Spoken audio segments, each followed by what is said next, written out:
Hi, I'm Richard Q, and this is my podcast, Electric Communion, Conversations in Clubland. The dance music industry, like the entertainment industry as a whole, is a hard nut to crack for those wanting to carve out a full-time career. In the digital age, it seems like everyone's a DJ, myself included. In most cases, apart from the few lucky ones, you need the production chops and a string of bona fide releases under your belt to actually get anywhere these days. You could always try your hand at promoting your own night, but that's certainly a surefire way of getting yourself on the bill. It's still not always easy. The idea for this podcast was born out of the desire to talk with some of these people who are out there trying to make it. Through frank and open conversations, I aim to find out more about the challenges they face, the successes they've had, the highs, the lows, what motivates them, as well as hopefully gleaning some advice along the way for those listeners aspiring to make it out there themselves. Electric Communion, Conversations in Clubland. Hello there, and welcome to episode 4 of the podcast Electric Communion Conversations in Clubland with me, Richard Q. Today I'm very excited to be joined by Sara and Roberta, the brains behind the London club night Nebula, a night that's only been going for a year, but it's going from strength to strength, and we'll talk more about that in a moment. How are you doing, guys? Hello, Hi, Richard. Hi, guys. Thanks very much for coming down. Thank you so much for having us. No problem. Today, just as a reference, is the 23rd of April, and that's important because we're going to be talking about a night that's coming up very soon. So, guys, just before we kind of delve into the Nebula night itself, just tell us a bit about yourself. How did you end up in England, first of all? You know, what brought you to these shows, and did you know each other beforehand? No, not really. Not really, no. I moved to England 5 years ago, and I think Sara moved I moved here about 11 years ago, and but I started my club nights quite late, to be honest. So I'll say 5 years ago I started my club nights, and I met Roberta in one of them, and we connected straight away. Yeah. Okay, and you've been running this club night Nebula for a year now. Tell us about where the concept originated from. Was it kind of a reaction to, you know, the London club scene? Did you feel that something was missing or something that you could kind of add to? Actually, no, really. We have a fun story about this. I think Sara can tell you a little bit more.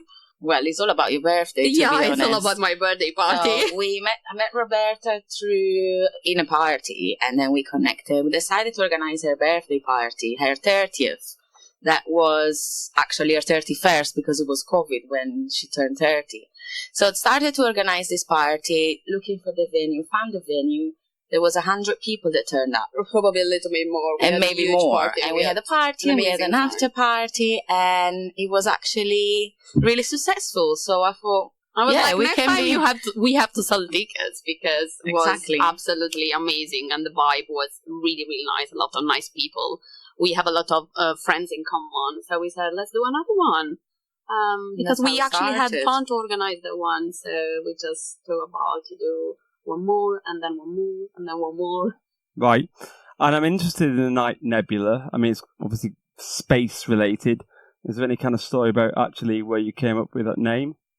Well, so Nebula came up because, so the first thing we thought about, it was we wanted our brand to be from music from the space.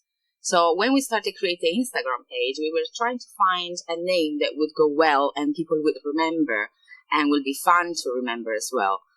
Talking to Roberta one day at dinner, said, oh, what about Nebula? And she's like, oh my God. So there is a song that is being produced by Greg Knox, which is one of our resident DJs at the moment, which is called Nebula. The song wasn't out yet.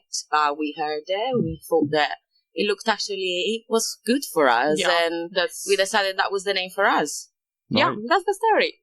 Here's a little, I'm not trying to put you on the spot here. Let's see. But, in terms of kind of scientific realms, do you know what a nebula is? It's an explosion of stars. Yeah. And we are explosive, so that's what nebula is. Excellent. Good answer. Thank you. I actually didn't know this well myself. Well done, Sara. I like you. I actually Googled it this morning. It's a cloud of dust and something. It's an explosion. When a star forms or when a star dies. Yes. Well done. You know more than me. I was just testing you. You passed. Well done. So for those of you who aren't familiar with Nebula, do you kind of have a certain ethos? Do you focus on a certain type of music? Yeah, definitely. And I think it's practically, we push melodic techno music and Afro dance, indie dance, Afro house, this kind of music. I'm an inner region lover, and I've been following Ahmed Dixon for the past 10 years. I travel all around Europe for them. So yeah, this is the music we like and we want to push and promote in London. And when you were kind of coming up with the concept of Nebula, did you take any inspiration from any particular clubbing experience you've had in the past? Yes, actually, when I was 18 years old, probably 19, I started promoting and help my friends in Italy with another brand, which is still running, and they do really nice party. So I've been involved in events for like 10 years now. How does the club scene in London compare to that in Italy? Is there a similar scene over there to the music that you promote for Nebula? Well, not really. I think it's totally different. I think I can tell a little bit more than Sara because Sara is from Sardinia, which is an island. And I'm from Perugia, which is a small city in the center of Italy. And because the location of the city, I've been really lucky because I had the chance to travel quite a lot to the south and to the north. So like Florence, Rome. So I have a good knowledge about the clubs in Italy in general. And this is a fun fact because actually I'm from Città di Castello, which is the same city where Matteo Milleri is born and is grown. So I'm from the same city of Anima. And when it wasn't that popular, it brought a lot of electronic music knowledge in my city. So we organized a lot of party. And we had this very popular club or nightclub, Red Zone Club. Now it's closed. But I actually listened to Dixon, Seth Troxler, Lauren Garnier, Luciano for the first time there, and I was very, very young. So I've been really lucky. I think we have really nice clubs, like in Florence, we have Tenax Club, and there is a really good one in Milan, which is Volt Club. But for the rest, I can't say like in the entire country, we have so many amazing clubs, like in London. So there is more competition in London. Right. So talk about your club, and how it got started. Your first night was at the Hanway, which is it in Dalston? No, the Hanway is actually in Soho. Oh, okay. And that was on the 7th of May last year, 2022. Talk about the journey you went on to get to that point of opening on your first night. How long did it take from, the conceptual idea to the first night, and what challenges did you face on the way? Well, we were very quick. Yes. So her birthday, remember we thought about her birthday is at the end of February. So we started planning this in March. Yeah. So we just get a notebook, go to the pub, have a drink, and we said, okay, let's plan this. And our first idea was actually the Hanway, as it is a basement in Soho, and that's what we want. The location is amazing, The location is amazing, is intimate, there's not that many capacity, so it's kind of a limited capacity venue, which make our party more interesting. And the manager, the lady that managed the club, is really lovely. And I normally try, to build a relationship with people that I like. And she was absolutely super nice with us. We said, yeah, let's do that. And she was really happy. She was really open-minded with us because of course, was our launch party. And she was totally fine. So we didn't really have a lot of issues. No, not at all. They gave us trust. We gave them crowd and vibes, and it worked. I think this is also because how we sell our brand and how we talk about Nebula. So people really like and get really, curious and interested about us because I think we put a lot of passion when we talk about the brand. Right, so I guess one thing that you're saying for listeners out there who may be, interested in promoting nights themselves, it's about kind of building up relationships and that you built up 100%. I do this every day. Some days I just wake up and I say, hola, let me send a message to James. Oh yeah, I want to send a message to Rage because I feel like they play for me, but at the same time I want to build like kind of friendship.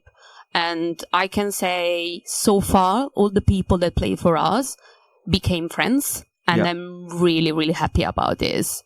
And I want to keep going like this. If I don't have good vibes with people, I don't want to get them involved with us. We are a nice vibe. We have a small community. And I really want to look after this.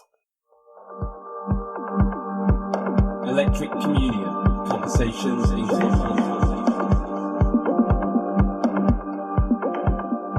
So you started off at the Hanway, as you said, but since then, I think you've done 5 nights in total in the year since you started, and you've moved from venue to venue, which for me seems like, you know, you're giving yourself extra work and giving yourself extra challenges. Has it been challenging, and why have you moved different venues each time? Well, I think it's nice to change because we want to create every time a different experience. So we want to bring people to another place every time. And it's also, you know, the possibility to improve because every club in London is different. So one club is better because maybe they have a really good sound system and another one has a really amazing location. So I think it's important to change. And yeah, it's definitely challenging, but it's part of the game. I mean, we like it. I believe one of our most important thing is bringing surprises to every party we do. People don't know what to expect from us. Exactly. They don't know where we're going next. They don't know who we're going to have next. They don't know if we're going to have a face painting or someone selling something in our party. They don't know what's happening. So people will come more because they want to discover what's going on with Nebula. Yeah, I think it's nice, and I think it's also unconventional because, for example, at the Hanway, we hosted these lovely girls that sold these magic phones. It was really nice. And yeah, we did face painting another time, and then we moved to another venue. But I think we will keep going like this, yes, and then definitely. Maybe we can think about which venue works best, and maybe do, you know, or shows there more often. But we actually quite enjoy the part where we look for venues because, you know, it's also just the excuse to go out for dinner and then go to look for the venue and to meet new people. We like it. And tell me a little bit more about that. How do you come across these venues? Are they venues that you're aware of already? Maybe you've been clubbing there? Or do you do some research, you know, on the internet, or you talk to people who know about possible venues in London? You also, I just add to this question, you seem to base your nights around East London. Is there a particular reason for that? Yeah, sure. All of our friends are based in East London and they party there quite a lot. So yeah, that's why we go to East London quite a lot. And there are a lot of venues there. I think Dulso is a great location. So yeah, so we got in touch with venue. We look for venues, of course, online.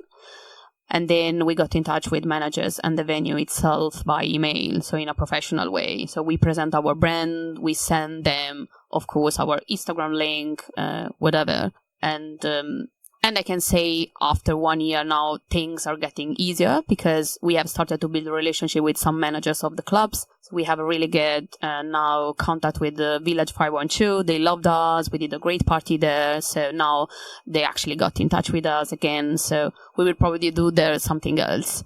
You said things are getting easier, which is a question that I was going to say to you. I mean, were things tricky at the beginning? I mean, what kind of challenges did you face? It doesn't sound like it's been a completely smooth journey. Did you have knockbacks?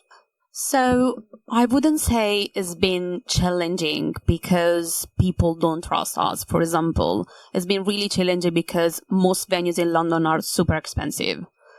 This is the most challenging thing about venues because you can organize party wherever you want if you have money. But if you have a tight budget, then you really suffer to find the right place in the right location and with a very small capacity like we normally look for. But I think we did really, really well. I was really happy and really proud about our second show at Metropolis in the beach room, which was very unconventional. And we had an amazing afternoon there. And they normally don't allow promoted ticket events, but because a lot of speech and, a lot of trust, at the end, I made it and we did an amazing party there. It was really good. We love Metropolis.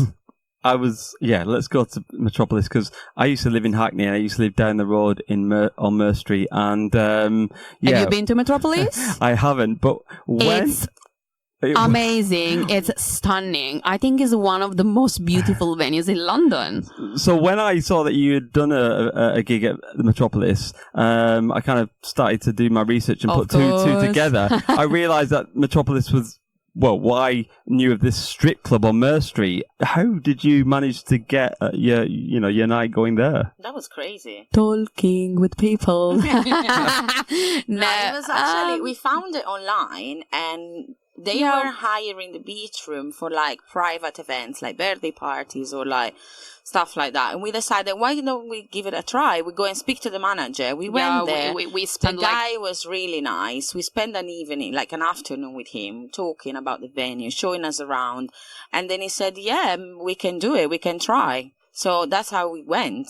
And it was really, really interesting. Nice.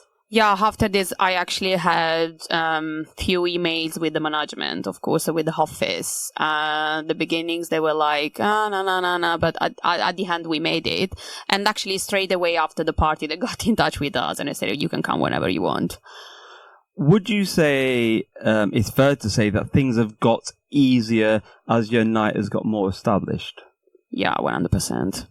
And it's been also really interesting, and it feels so good that now people get in touch with us and want like collaboration. They want to do something with us in the UK, in London, and outside in London, actually. Outside in London, we are going to do a collaboration from a label from Berlin. I can't tell you too much, but yeah, it's been really, really nice, and yeah, definitely easier now.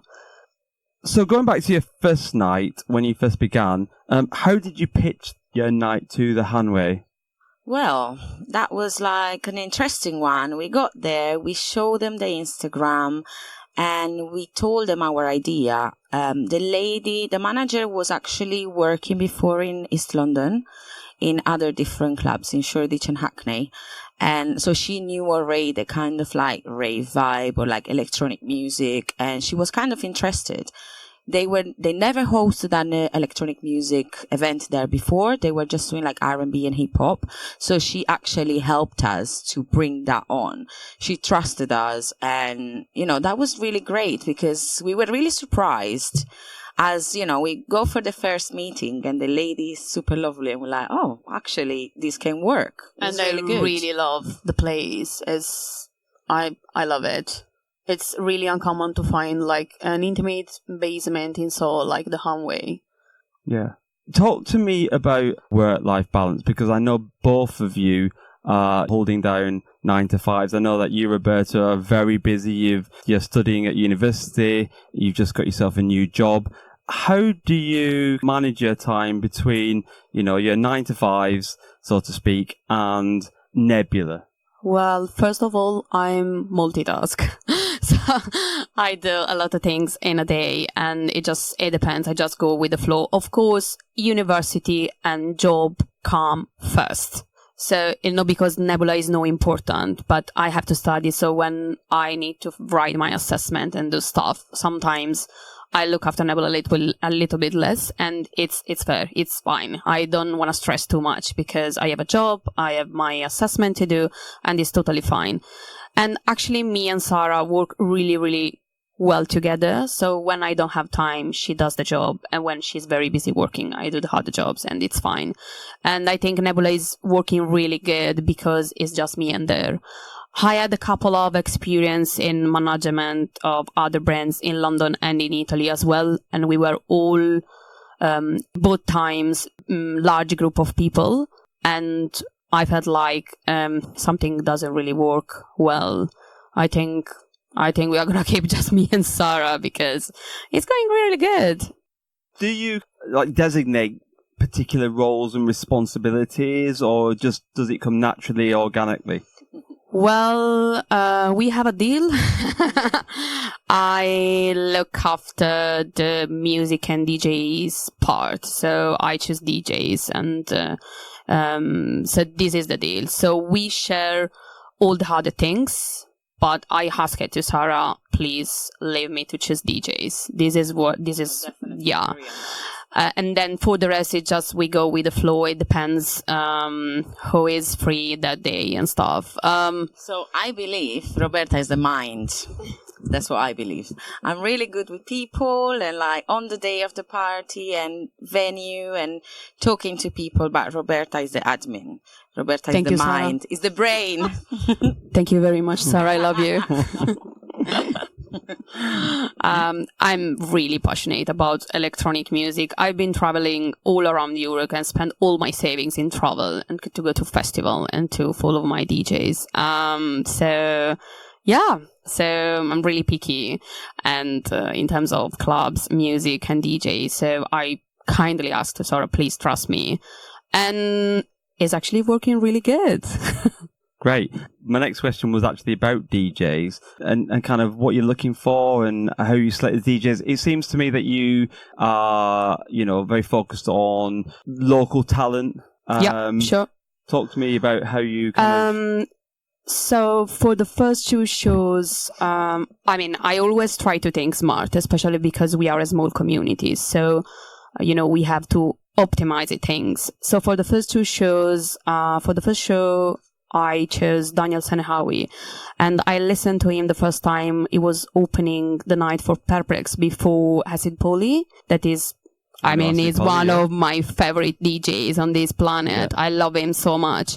And he was great. And I was like, I want this guy with me. And Daniel is super lovely. And then actually Daniel opened the night for Perplex again before Hanway and Trick, and was the week before Nebula. So I was like, this is going to be a good marketing because I'm going to promote Daniel in the same time Perplex promote Daniel for Hanway and Trick.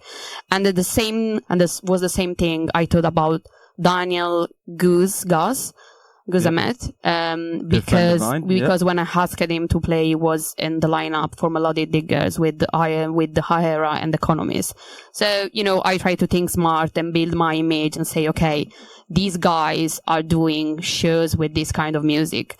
And then eventually for the 3rd and the 4th show, I moved into producers, and that's why I asked James Faide to come and play with us. And now I'm pushing Reg because I think is a great producer.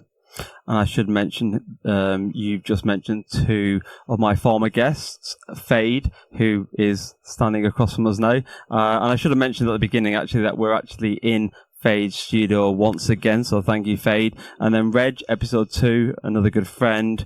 Again, it's nice to kind of see relationship between Nebula and this podcast as well. So nice. We are actually building relationship with a lot of people, and we are becoming a big community. I can say big community.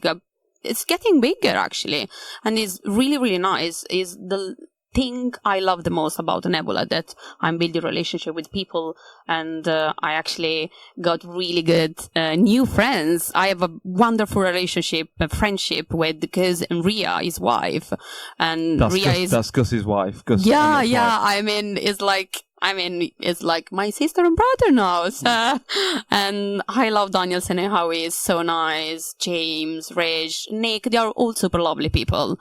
If you are not nice, you can stay with us. And, I've said this before on the podcast and other guests have said it, but that's what it's all about, is it, as well? It's about just kind of networking and it's great. It's all about networking. It seems like a big scene, but actually it's a very small community. And, it's great that we're all kind of making friends. And yeah, I'm not sure if you can say this, but, we talked about DJs that you have got on board. Have you had many instances where you've been turned down? Are you allowed to talk about that? We really haven't, to be honest. We had people asking us to play at our events. We have people asking to play for us every week. And I'm so sorry with everyone. I didn't have time to get back to your email. I will do it as soon as possible. I think that's credit to your night and shows kind of where it's going and the respect that it's kind of gaining, isn't it? Yeah, to be honest, there was just one occasion where we couldn't actually get the person on board, but it's just because of the budget, because we are growing and it's been a year now, it's going well, we're not losing and we don't want to lose, so we're not going to put a big DJ that costs us £2,000 for one night just to bring people to have a party there. We want to grow our local DJs and producers. I also think we have to be honest with our possibilities, so if I can't afford something, I can just say, okay, listen, we can talk about this on another time. At this point, I can't do this. Try to be nice, and then maybe we can do something together in the future. And that's it. Ask things nicely to people. I think it's fine. And then if we can't do something, maybe we can work on the project later on. Sure. From an outsider's perspective like myself, it looks like the night is going absolutely amazingly well, going from strength to strength. Did you kind of envisage when you first started that, where you are now, almost a year on, it would be this kind of successful? Well, yes and no. We know the possibilities we have in London. We know the crowd we know in London. It's more about the connections, and we are kind of like building it slowly. So yes, we thought it was going to go well, but I think it's going better than well now. I think we are growing every day more, to be honest. And yeah, I think it's good. Like, I'm surprised, to be honest. Like, I was ready for it, but I'm now like, okay, you have to pinch me because it's happening. Yeah, there is a lot happening, especially in the next months, especially next winter. So we have already planning to do 3 shows already in October, December, and February 2024. So yeah, it's going really good. I always think very carefully about the steps I do, and that's why I think the things are going well. Because thank you, Roberta. I don't think we are rushing so much. We are not rushing so much because we are just doing a show every 2 months. Yeah. It's fine. I mean, I don't need to do a show every week just because Sure. I don't want to do that. I mean, you've kind of answered the question that I was going to ask later about where you see the Nebula brand going. I know already that you've started off the Bloop radio. Is that going to be a monthly thing? So yeah, we didn't really book Bloop, for example, for every second Tuesday of the month, but we will try to do a monthly show. I'm very flexible, so I normally ask to people if they are happy to play for us, and then we can work on the day together. So even if it's not every 4 weeks, but it's every 5 weeks, I will try to book a Bloop show every month, yeah. Electric Communion, Conversations in Clubland. So, Roberta, talking about DJs, your partner Greg Knox is ever present on the lineups of your nights. Was that kind of always the plan when you kind of first conceptualized Nebula? So, let me think. We have done 5 shows so far. And Greg played 3 times only. Actually, he didn't play for every show we did because the night I organized at the Hanway for the second time and I asked James to come.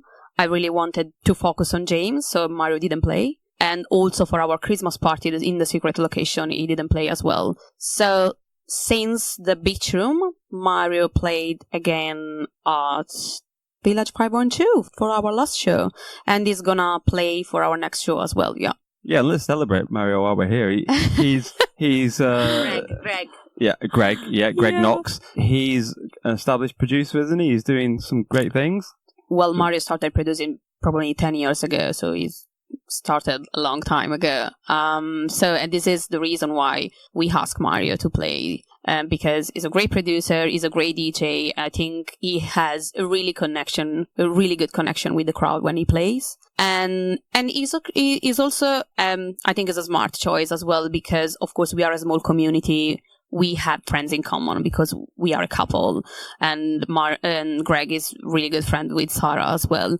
So when, of course, he's in the lineup, we have a lot more people coming to the party because, of course, the community is small. So I think it's pretty normal. But he's actually really good. I wouldn't ask him to play if he wasn't like a good DJ.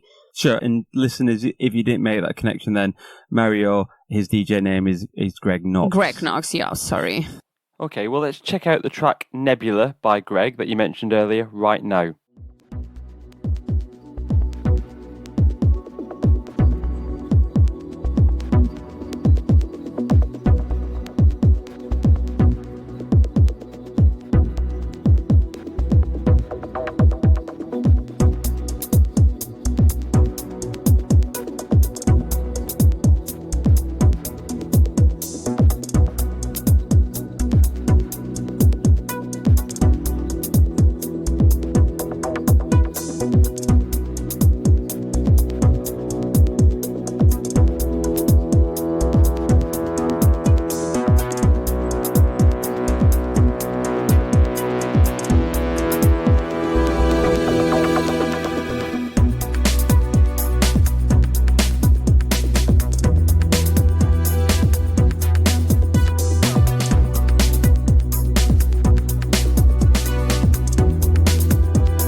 talking a bit more about the kind of DJ lineup, how much consideration do you put into like the representation of the DJs in terms of equality? Well, quality is the first thing for Nebula. Roberta's got a lot of knowledge about music and melodic techno DJs and what she wants to bring to the brand. So I give her the full choice about the DJs, and to be honest, I'm always been really, really happy about it. And as always, quality comes first, definitely. I always say to Sarah, please, Sarah, trust me. And if we think she always does. If we think of like the London club scene at the moment, do you think that it's in a good place in terms of equality and diversity? I'm just thinking back in the day, I'm speaking as a middle-aged white guy, 10, 20, 30 years ago, it predominantly was white guys DJing. I mean, do you think we've come a long way? Are we in a good place now? Do you think they still need to go further? So I think it's going really well, to be honest, and I think it's developing quite well. So we always kind of support every race. That's why we had, for example, Sehnawi, that is Syrian. Then we had Selin Asar, she's from Turkey. We had a Spanish DJ. We had a bit of everything, to be honest, and we want to continue this way because from every culture, people bring different sounds. Yeah, and I hold hard that we are both Italian, and of course Greg is Italian as well, so I've been really, really careful to don't ask to more Italian DJs to come and play for Nebula. Not because I think Italian DJs are no good, of course, but I don't want like our parties like, the Italian party in London, so we have just an Italian crowd. I mean, we are lovely people, but I really want to involve new connection, English people, and so yeah. It's normal Italian people, our friends come to the party, but choosing, English DJs, Syrian, Turkish, whatever, London-based DJs, Brighton-based, is a good opportunity to bring a different crowd to the party. Sure. I think a lot of people who hopefully listening to this will be people who either have tried promoting nights themselves or maybe have actually had a go at promoting nights themselves, and I've come across certain challenges. My own experience, I found it quite a challenging process. What kind of advice do you have to people who are maybe starting out, thinking about maybe promoting their own nights, thinking about your own kind of experience so far? Okay, so what I definitely suggest people to do is don't try and put too many nights too fast. Concentrate and do it properly. You have to choose the people that works for you really, really, really well. And you have to promote yourself a lot. You can promote yourself through social media, you can promote yourself to friends, but the promotion is the most important thing. And I do believe the slower you go, the further you go as well. So don't go too fast because it's not going to work. I hate to talk about money. But it's fair. We know. Have you made any money? Was that always kind of an objective of yours as well, to make this into something that would kind of bring you money? I wasn't really optimistic about this because when we started to think about the night was actually the same period I quit my job, and I actually put all my savings in, not all my savings, but a little bit of my savings in Nebula. And I wasn't really optimistic about earning. But actually, yeah, we did. Yeah, we're going well. We're going well. I mean, we're going fine. We can keep going, at least. And we never lost money, if that's what you're asking. Yeah. We never had a party and not make any profit out of it. We never put anything from our pockets that didn't come back. True. So everything come back. Or more. I mean, our budget is really tight, honestly, talking like we don't invest like £10,000 for a night because we can't. So we planning things in advance, and if you do like a breakdown of cost and you are honest with yourself and your possibility, I think you can stay in the budget. But actually our last party went really well. So looking back on your last year, if you could change anything, would you change anything? No, not really. I think we are more than happy in our journey so far. I'm learning so many things now that I'm attending my university degree course in events management. So we will definitely have the chance to improve a lot. We of course made mistakes, a couple of mistakes, small ones, big ones, but I think it's part of the journey, because then when you make mistake, you have, you want to improve, and this is what we are trying to do. Tell us about how you kind of promote your nights, because do you feel that is there still a place for kind of the old-fashioned flyering and fly postering? And I say this because I was talking to somebody recently, a friend of mine who also promotes the night, and he said he still felt there was a place. If you have fly postering, even if you get 5 people in just from, going around the streets and fly postering, that still feels there's a benefit in going around and doing that. Because, it seems to me that most people just promote the nights on social media. And what do you think about that? So I think, it's pretty clear that Instagram works really, really good with promotion, especially if you invest money in it. And this is something we have started to do, and it's working really well. For our party, Metropolis, which was a daytime party, and the date was a little bit tricky. I was really nervous about the party because it was the same day of Gay Pride London. So all the people were partying in central London, and we did the party at the beach room in the afternoon in East London. So I was really nervous. So we did wristbands, and we gave wristbands around Shoreditch and Bethnal Green area. And we actually brought people to the party with wristbands. I wouldn't do that again now, because I'm confident that people can come to the party. So we are a small community. We always choose small venues, and we want to stick with this because we are happy to host small shows for intimate and nice community group of people. But I do think Instagram is probably the best platform to promote events at this moment. You just talked about Instagram and you talked about advertising. I mean, do you have any tips for listeners in regards to the approach for advertising? Is there certain things that have worked and not worked? So the main thing I would say is have a good Instagram page. We have a graphic designer that helped us, and he keeps helping us, and it creates a great Instagram. And with that, we can actually promote ourselves more. Imagine you have a not that nice flyer. Who will want to come to the party? So I believe get a flyer that's nicely done from a graphic designer, put it on your Instagram and pay the promotion, targeting the people that you want to target a certain age. For example, we put from like 25 to 45 because that's the kind of crowd we want. And, we pay every week or two Instagram, and our posts come out.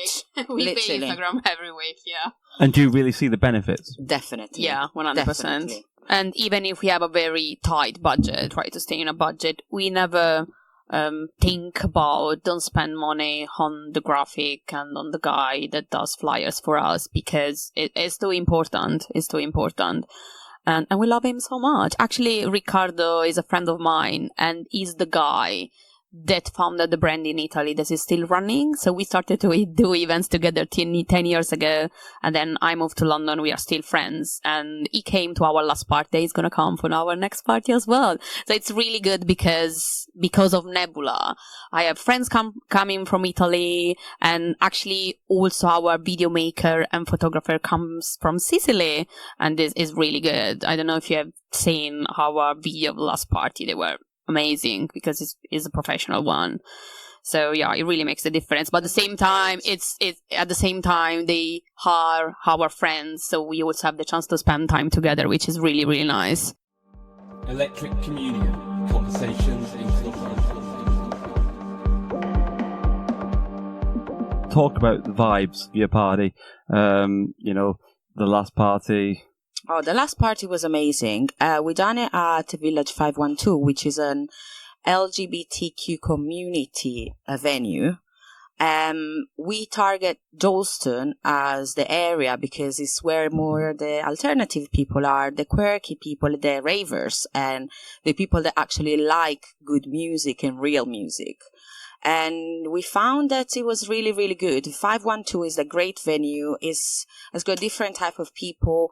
It will always get busy with the right crowd. They come, they want to dance, and vibes are always high. I love Village 512, and I have really good memories about this place because it used to be called Bar 512, and when I was younger I used to go there with my friends on Sunday nights because it was the only place open till 6 a.m. So I have really good memories there with my friends. And then, of course, because of COVID and because it's very far away, I live just on the other side of the city. I didn't go there for like 3-4 years. And then we were looking for more venues, and I said to Sarah, shall we try with Bar 512? And then I found out they changed the name, they changed the management and everything. And then we knew Marco, the manager, which is so lovely, has been super helpful for our last party. And, sometimes we message him, another relationship to build. Yeah, it's really nice. Okay, so I think that moves nicely on to your next night, which is coming up very soon on the 6th of May, and it's at a place called Rolling Stock in Shoreditch, and you've got Reg. Hello, Reg. I know you'll be listening. You got Nick. Hello, Ethan. You got Nick Castle, who, if you don't know, is the guy behind Labyrinth. Obviously a big name. Yeah, talk to me about that night. So we also have Gabs and Vaness in the lineup, and I will start to talk about them because every time we organize the party, we try to offer something fresh and new. And I will start talking about the back-to-back they're going to go together. It's something we proposed them. So I actually asked to Vaness and Gabs to play in back-to-back. So we have been going to Pirate Studios together to, to practice, and it's going really well. I'm really excited about to listen to them together. And then, of course, I got in touch with Reg because he's doing really great. He did few really good release recently, and he's gonna do more very soon. And same for Reg, same for Nick. They both really, really nice, and I really appreciate Nick because he's really busy. He has a really busy schedule. So, for example, for that night, he's going to do the opening set at Village Underground, and then he's going to come straight away to us to play before Reg. So, thank you, because, he found the time to come and play for us. And it's been really lovely. We went to see him at his show at Pool 25 with Patton. And really nice music, and we very look forward to host him. And I think, again, that is credit to you guys and how well you're doing that. You have people like Nick Castle and Reg, wanting to play for you guys. Absolutely, and I appreciated him so much because he's been so human, and I liked it so much. Yeah, really nice. Great. Had a really nice connection with him, good communication as well, which I think is really important when you get in touch with people. You expect, reply and answer in a good amount of time. Same for Reg. We are in touch, I wouldn't say every day, but every week. Sure. And another things I always try to do with people. I didn't actually do a WhatsApp group for this gig because it wasn't necessary, because I normally do a WhatsApp group with all the DJs that play for the night, so I try, to get in touch, them to each other. So, yeah. We've talked a little bit about kind of your plans for the future. We talked about, your Nebula Blue Radio, which you plan to do monthly. Are you at this point in time allowed to kind of reveal any other kind of plans for the future? We can't. No. We want to keep it a secret, guys. But something really big is coming. And as she said before, we have collaboration with some people from Berlin as well.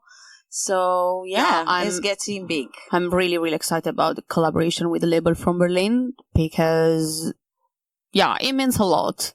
It means a lot people from abroad just started to follow us and say, oh, I want to do something with you. Oh, really? Yeah, please come. And they are actually really trusting us because we are the promoter in London. So we look for venues and we do suggestion. We give them suggestion. They're like, you look after this, don't worry. So it really means people trust us and they can see we do something that has potential. Yeah, absolutely. All credit to you guys. We're going to end by a couple of hypothetical questions just for fun.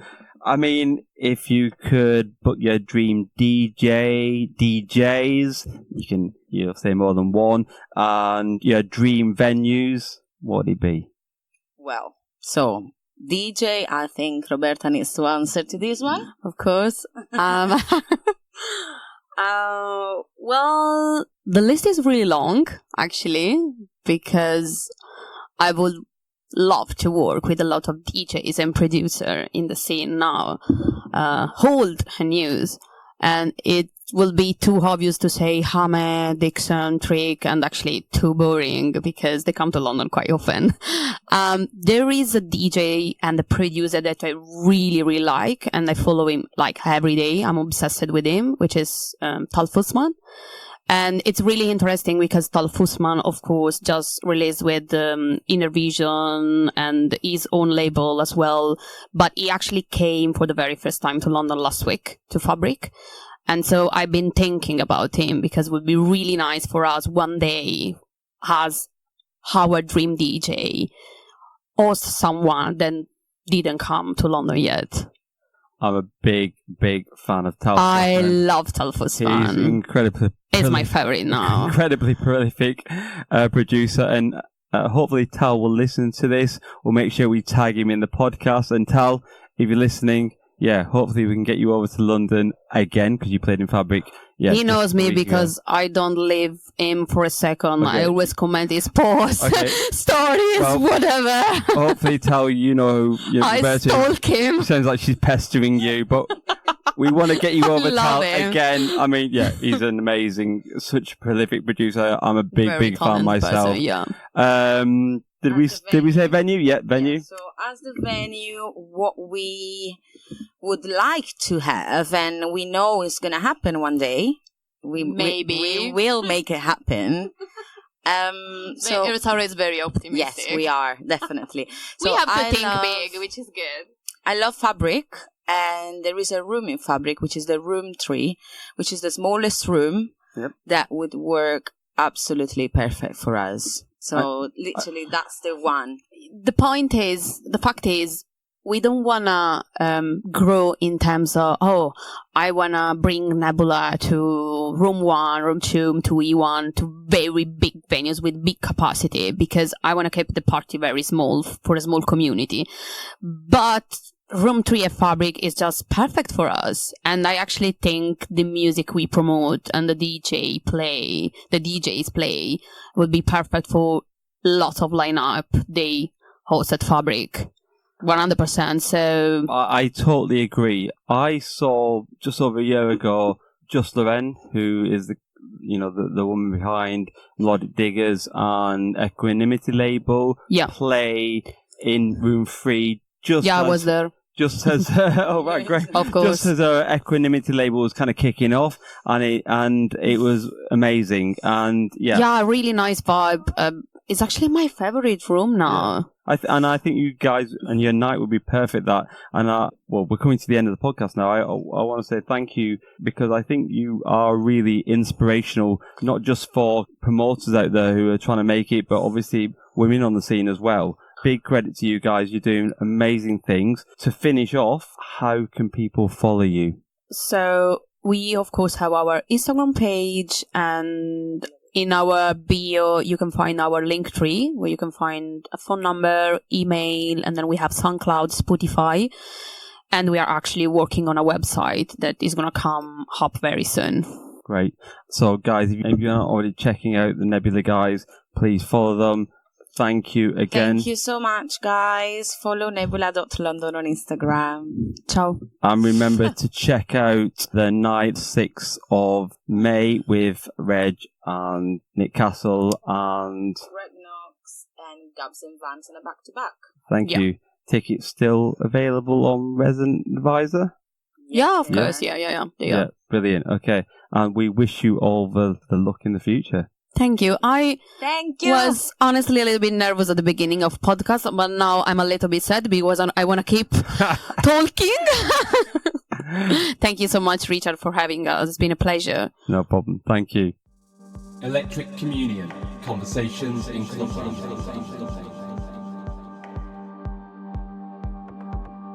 Thank you once again to Roberta and Sara for taking the time out of their busy schedules to talk to me about their experiences so far as club promoters. Hope you enjoyed the conversation as much as we did, and if you're interested in promoting your own night, it's giving you some food for thought. Thanks again also to Faide for the loan of his studio, and of course, thanks as always to you for listening.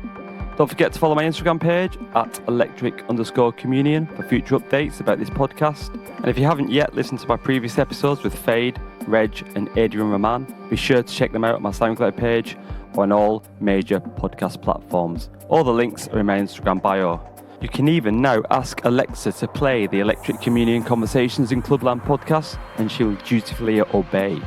Finally, you can check out my monthly radio show on Decadence UK on the 4th Monday of every month, 7 PM till 9 PM GMT via the Decadence phone app or website.